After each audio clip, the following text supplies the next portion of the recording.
बिस्मिल्लाहिर्रहमानिर्रहीम। मैं हूं आमिर भट्ट और आप देख रहे हैं सिटी 5 टीवी। बढ़ते हैं आज की हेडलाइंस की तरफ।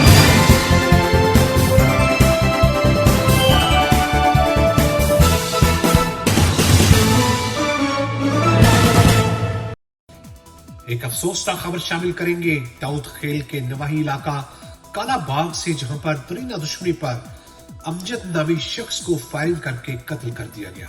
लाश को पोस्टमार्टम के लिए काला बाग हॉस्पिटल मुंतकिल किया गया, जहां पर पुलिस मौका वारदात पर पहुंच गई है और मजीद तफ्तीश जारी है। मजीद तफसीला जानेंगे हमारे नुमाइंदे तनवीर आबद खान से। जी तनवीर, आगाह कीजिएगा। जी, दाऊद खेल के नवाई इलाका काला बाग में मुखालफिन ने फायरिंग करके अमजद नामी शख्स को कत्ल कर दिए। कत्ल की वजह नात देरीना दुश्मनी बताई जा रही है। कत्ल होने वाले अमजद की लाश को पोस्टमार्टम के लिए THQ अस्पताल काला बाग मुंतकिल कर दिए गए, जबकि पुलिस भी मौका वारदात पर पहुंच गई है और मजीद तफ्तीश जारी है। जी, सिटी 5 टीवी में फिलहाल इतना ही। मजीद खबरों के लिए देखते रहिए सिटी 5 टीवी। तब तक के लिए इजाजत दीजिए। अल्लाह निगहबान।